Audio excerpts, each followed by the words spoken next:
Good afternoon, and it's a privilege and a pleasure to be here.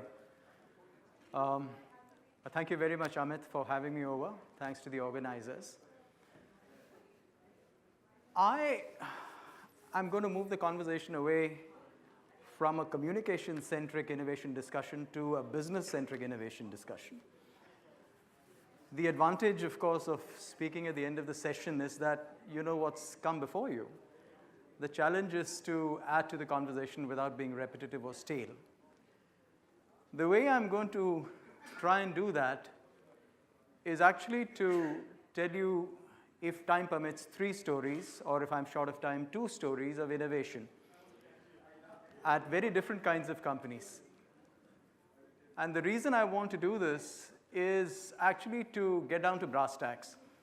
In seminars like these and in all our professional lives, we have heard these buzzwords over and over again: creativity, disruption, innovation, stuff like that. And we get obsessed by the toys of our trade, the social media, and, digital and all of that stuff. You have to get a reality check and ask yourself, in the Indian context, in the companies that you're working in, what does innovation mean? That was something that had bothered me. It had bothered me because I stay in Bangalore, and Bangalore is the world capital of hype in India. So everything is innovative, everything is disruptive, and you find the guys making a food delivery app. So it was really time to do a reality check. Also for the reason that, while we as a country are celebrated for jugaad, our genius for short-term fixes, we really don't have much of a reputation for innovation. This is the Global Innovation Index. It's an annual survey put out by INSEAD, Cornell, and the World Intellectual Property Organization. It's been on for 10 years.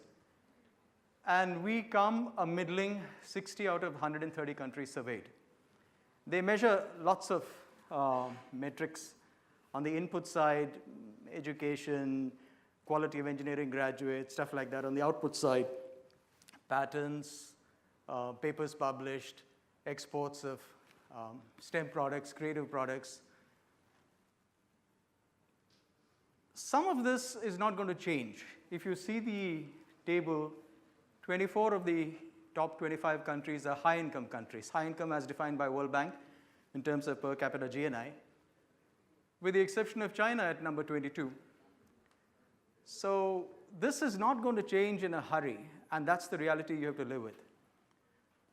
However, there are some bright spots. Compared to our peer group in the middle-income economies, India actually does pretty well. We aren't a rich country. If you see those numbers at the bottom, India has a per capita GNI income of 1,680 US dollars in 2016 terms. And to compare, Sri Lanka is at 3,780, and the richer countries are much higher. But you know that we have a vibrant private sector, and managers from India have gone on to take up leadership roles abroad. So in the private sector, we have great quality of managers, we do well, and we also have personal experience of working in projects and initiatives that could be considered innovative by any yardstick. I personally have gone through at least 3 or 4 experiences, and I'm sure that all of you can recount instances in your professional career where you were part of something really innovative. By the way, at this juncture, I want to clarify something. I met over 100 people for this book, and plenty of them were at a CXO, CEO level. To a business leader, what is innovation? Creativity plus monetization. End of story. So it can be creative. It can be it can be a new way of looking things. But unless it results in a tangible business outcome, he doesn't care. Innovation is creativity plus monetization. The other clarification is, what is innovation? Innovation, to most business leaders, is at 3 levels. One is the product innovation, which everyone is familiar with: a new widget, a new smartphone, TV, whatever. Second is a process innovation. I could be I could just find a new way of doing things. And the third is innovation around a new business model. And when I did the research for the book, I found that you had a lot of business model and process innovation in India, not so much about the product innovation. If you're thinking about product like a Google or a Tesla, then not so much, even though if you look at a company like the Godrej Group, for instance, they're very, very clear. They say that we're going to address the bottom of the pyramid, and we have plenty of products which are very specific, which are very necessary. We may not sell you high-priced, expensive stuff which you will see in the fortunes and the business weeks, but they address our segment of the market, and we are very successful. Thank you. These actually are the companies I talked to. I tried to make that list representative. I wanted to meet conglomerates, Indian arm of MNCs, large and mid-sized companies, and some startups. The reason you wanted a spread like this is to try and get a diversity in terms of size, in terms of sectors, and in terms of managements. The conglomerates were interesting because they are very, very large in the Indian context, and they have a lot of diversity within them. The MNCs are important because this is what most large companies in India aspire to be. I mean, an Infosys aspires to be an Accenture. A lot of manufacturing companies aspire to be a GE. And the reason they aspire to be is very simple, because over 50 to 100 years of their existence, these MNCs have weathered risk and business cycles, and they have learned to survive and be relevant to their consumers. And therefore, they have put in place management structures and processes that help them not just survive, but thrive. What I found was that up to, let's say, about Biocon, now I've put them in decreasing order of their revenues, up to, let's say, about $500 million, up to, let's say, about Biocon, you find that innovation in companies tend to be founder-driven. These are relatively small companies still. 500 million is not small revenue, but I found that sort of to be a cutoff where the influence of the founder is still very strong. Then you have companies like the GEs and the Nestlés and the SAPs of the world where stuff is institutionalized. And then you have things in between. So in the MNCs, you find that innovation is really process-driven because they operate on global templates. Country leaders have freedom to customize things to local cultures and geographies, but they have to stay within the ambit. And everyone else is in transition from, let's say, founder-driven innovation to process-driven innovation. Though, of course, if you see the spread, let's say a $900 million Marico to a $42 billion Tata Motors, all can't be the same. Obviously, all of them are in varying stages. But I think it's fair enough to say that they are in transition, some at more sophisticated levels than the other. These are the, so I have three groups, and I'd like to tell you a story from each group. Certain, when I was a young medical student. Okay, sorry. So the first group of people I want to talk about are founder-driven companies. I want to take the example of Narayana Hospitals. Can I have the audio, please? And the philosophy is best expressed by the founder. 30 years now, plus. No, I think we want to play the Narayana Health clip. When I was a student, I could hear all the policymakers telling us that healthcare is expensive, it will remain expensive. But one day we will become a rich country and all of us can afford healthcare. It was a logical statement. But when we grew up, we looked at the richest country in the world called America, struggling to offer healthcare to the citizens. One of the richest country called England, struggling to offer healthcare to the citizens. So, if India becomes a rich country, that will not get translated into affordable healthcare unless you change the model of delivering healthcare. All right, I want to talk about Narayana Hospitals. Actually, the brand is called Narayana Health. The company is called Narayana Hridualaya Limited. It's a difficult name to pronounce. It is a healthcare group that runs about 30 hospitals, largely in the South and East India. They have a hospital in the Cayman Islands to service the North American market. The founder is Dr. Devi Shetty. He must be familiar to you either from TV or from his various talks. He's a fascinating guy. I mean, he did his undergraduate medical education in India, went to the UK, worked there, came back in the 90s, I think came to Kolkata where he worked at the Birla Hospital, was the cardiac physician to Mother Teresa, was hugely inspired by her, and that was his whole trigger for setting up a company to deliver affordable health care. In terms of size, Narayana is a $250 million company. And Dr. Devi Shetty has been variously called the Henry Ford of heart surgery by the Wall Street Journal. Bloomberg calls Narayana the Walmart of heart surgery. And that's for a reason. The leading cardiac center in the US, the Cleveland Clinic in Ohio, does about 2,500 cardiac operations a year. The leading heart center here in Delhi, Escorts, does about 3,200. Over its 15-year period, the Narayana Hospital, the principal one is in Bangalore, has done an average of 8,400. It represents 10% of all heart surgeries in India. It's a world leader in heart surgery.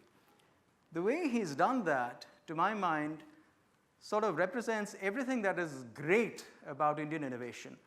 On the one hand, he reduced the cost of heart surgery. He's brought it down to about 1 lakh rupees. But he said, and I'm going to talk about that. But he said that bringing heart surgery down to 1 lakh rupees isn't cutting it, because most of my patients, and he wants to address people who can't afford expensive health care. He says most people in India cannot afford a 1 lakh rupee heart care. So in 2003, he worked with the government of Karnataka, and he started a micro-insurance scheme called the Yashaswini scheme. In the first year, 17 lakh farmers paid 5 rupees a month. And last year, I think it must have moved since that. I met him a year and a half ago. Last year, about 35 lakh farmers paid 25 rupees a month. What this entails them is to avail of cashless surgical procedures, everything from an ingrown toenail right up to heart surgery, at a network, about 800 surgical procedures, at a network of nearly 500 hospitals across Karnataka. In 10 years, 10 lakh farmers have availed different kinds of surgeries, and 1 lakh farmers have availed heart surgery. So this is intervention at massive scale. And this microinsurance scheme now has been replicated in state after state. Okay, now this whole thing about creating a capacity to pay is actually an intervention on the business model. But the other thing was, how did he reduce the cost of heart surgery? That was fascinating. He said, okay, first of all, I realized that if I have to do something at scale, then I need economies of scale, which is why those big numbers. He does 700 heart surgeries a month, that's about 45 a day. And economies of scale gives him the ability to squeeze costs. Also, if you do the same thing again and again at scale, then you tend to get far better at it. I'll give you 3 examples of how he was able to cut costs. And it's also an example of how different innovative leaders actually also work together. First was buildings. He said, I need an asset-light model. If I were to build a super specialty hospital, it's going to cost me a bomb. So he said, I went to L&T, and I said, I need a hospital that can do heart surgery and other surgeries. He does renal, neuro, and all of that. And said, I have $6 million. I want it in 6 months. Now, in the same book, I've actually met A.M. Naik of L&T. He said, yeah. So Dr. Shetty is a friend. He came and said, great man. But L&T itself is an engineering genius. So L&T built him that hospital in Mysore. And the way they did it was he had very reasonable land costs. This is in Mysore. It's not in Bangalore. The hospital is built in 1 story. So there are no lifts, no escalators. He restricts AC to places where it's needed, like the OT and the ICU. And that's it. So, he starts with making buildings that are significantly cheaper than a conventional heart hospital. 2 examples. He said, okay, now the ability to squeeze costs is phenomenal at Narayana. Let me give you one example. He said, all right, all surgical teams need drapes and gowns. Surgical staff have to wear gowns, and there are drapes around the cubicle.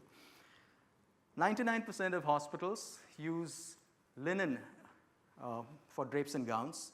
Now, linen is cheap. It's washable. It's reusable.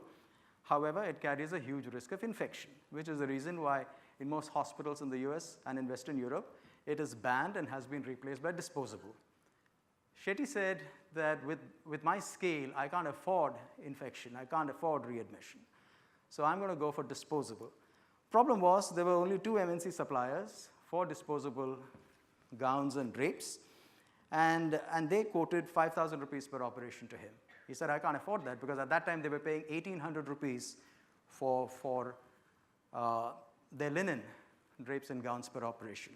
He said, okay, I'll pay a premium. I'll pay 2,500 and I'll give you 10% of the market. They refused. He said, this is not going to work. So he looked at that problem. Actually, it started out as an MBA project. So these kids took 6 months and looked at the problem, and they said, even though 2 MNC players supply this, both of them were sourcing material only from one company. And I need a bottle of water. Only from one company. Thank you. And all you needed to do was to cut it, stitch it, sterilize it. This anyone could do. That's exactly what he did over a 6-month period. Today there's a company called Amaryllis, which has now become the largest supplier of disposable drapes and gowns in India. And Amaryllis now supplies Dr. Shetty's organization at 900 rupees for an operation. The story gets even better. Amaryllis has applied for US FDA permissions, and if that comes through, the cost will probably go down to 600. 2 other small examples. I don't want to dwell too much on one story. One was called the Caregiver Program. He said, now what happens in a heart hospital? World over, a guy gets admitted, his spouse accompanies him. 4 days, the wife is not allowed anywhere near the husband. On the 5th day, you give the wife a packet of medicines, a bunch of instructions, and she is lost. What Narayana does is to incorporate the caregiver into the program. And they said there are only about 12 things that a heart patient needs. Blood pressure, pulse rate, change of dressing, turn the patient in bed, all of that. All of this can be trained. Now you have these digital meters, and then if the person has a smartphone, they have a 1-minute film which they load on, and they teach the spouse how to take care of the patient. So from day 1, the caregivers incorporate into the program, and on the 6th day or the 5th day when the patient leaves, you have huge engagement, a massive reduction in cases of readmission, and a psychological well-being. And the final point was, all hospitals grapple with something called a bed sore, a pressure ulcer. If you go to a hospital and you lay in bed too long. Now, cardiac centers live with bed sores of about 7 to 40%, depending on what kind of hospital you are. 7 to 10% of patients will get a bed sore. He said, at my scale, I can't afford anything like that. If even 5% or 10% of my patients have bed sores, then I'll need another wing, another building to treat patients with bed sores. So he looked at the workflow. What happens when a patient goes from the OT right down to the ward, and there are only 6 or 7 steps? Make everyone in that workflow accountable. So it's a combination of nursing staff and the attendant staff.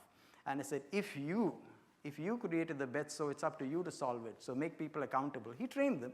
So there's a massive training how to prevent a bed sore. And that's small things. Sheet should not be damp. It should be straightened out. Patient should be turned occasionally. All of that. And the program was so successful that he's eliminated bed sores. It's actually, the incidence is virtually zero.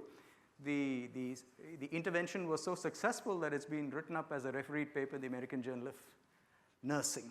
So as he keeps saying, innovation is never big bang. Innovation is 100 small things, big, small, disruptive, but whatever. You got to keep at it. This I thought was an example of founder-led innovation. I could repeat these stories in companies like a Biocon, in companies like a Fab India with William Bissell, or in a company like a Himalaya. You find founders who have a very, very clear-cut vision of what they want to do with this company, and then they sort of power their way through. They may speak very nicely to you and stuff like that, but when you speak to them, when you spend time with them, you actually get the sense that they're very bullheaded about their approach. So that's a founder-led innovation. A guy has a very, very clear sense of where he wants to go, and then all that stuff we talked about, communication and all that, he takes the team along, and that's where the genius lies. How do you actually pull people with you? How do you rally them under one flag? How do you go from A to B, carrying a team along?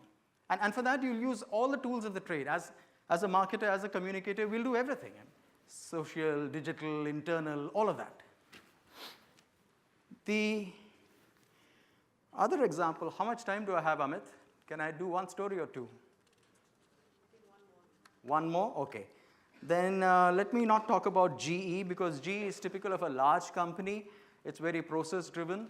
I'll just give you 2 lines of it, and I'll go on to my Titan story. In GE, it's a $122 billion corporation.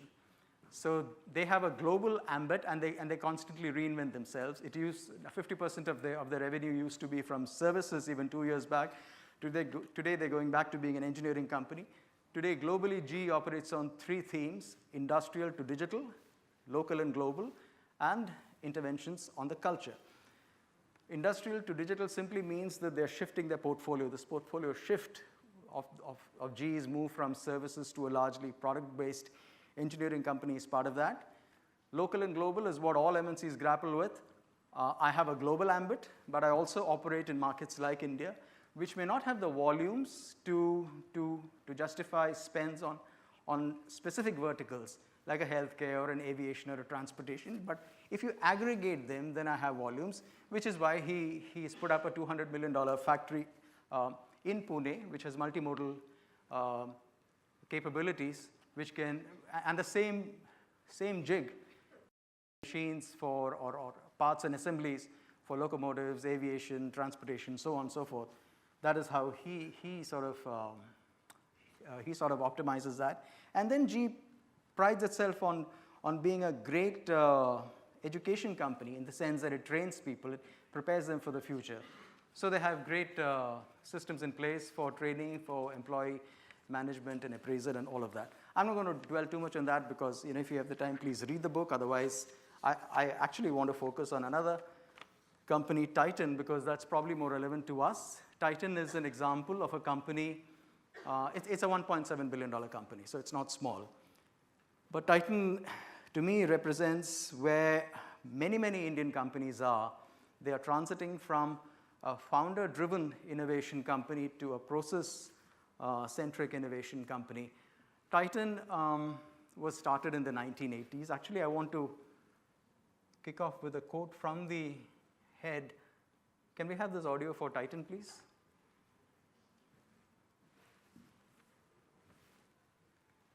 Lose out that restlessness, and that, not restlessness so much, that we should continue to explore. And so we quite successfully institutionalized this. So, in 2 words, I'll summarize it. We were able to collectively dream. So, collective dreaming instead of top driven has become kind of a culture here.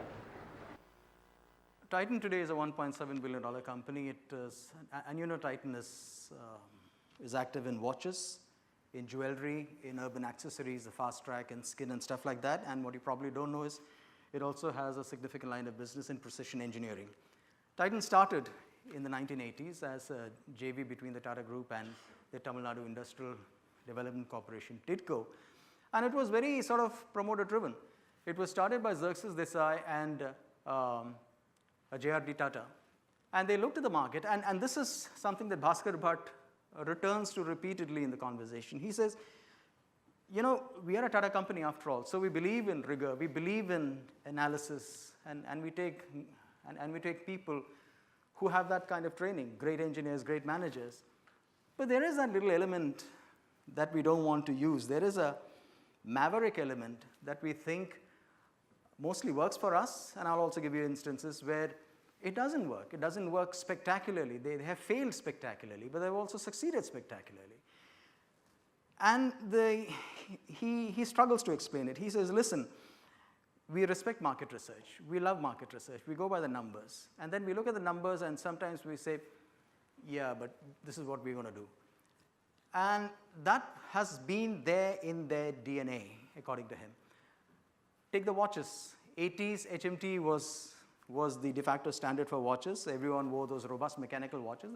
It was a great watch.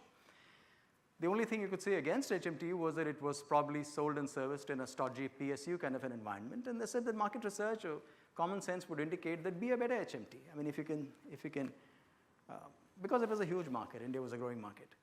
If you could be a better HMT and service and sell those kind of watches, then you would have a good business going. But Xerxes Desai and J.R.D. Tata looked at it and said, no, this market is ripe for disruption. We're going to go quartz, which was a strange thing to say because quartz in the mid-1980s was an awful product. If you know, quartz watches didn't work. They were not waterproof. They were clunky. And if it fell bad, you couldn't service it. So people had a really poor perception of quartz. But the way the Tata saw it, they said, okay, now quartz can be thinner because it has less moving parts. I can design it better. Yes, it requires precision engineering, but hey, if we at the Tatas can't do good engineering, then who can? Ergo, let's do quartz. And they did quartz, and the rest, as they say, is history. So soon enough, it wiped out the incumbent, and everything that they wanted to do succeeded. It was an excellent product. It was sold and serviced in a modern sort of a retail environment, and all of that. And oh, you need to wrap? Oh, okay. Then I'll try to make this in 5 minutes. Please read the book for the details.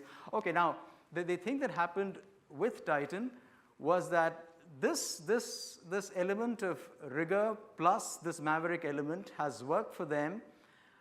When they went into the jewelry market, they said that we think that this whole story of jewelry as a store of wealth, that story is over because now, because of disposable incomes, because of the fact that women have started working in the IT industry. Remember, this was in the early and mid-90s. People are going to buy jewelry for adornment, and they said now the shift from the family jeweler has happened.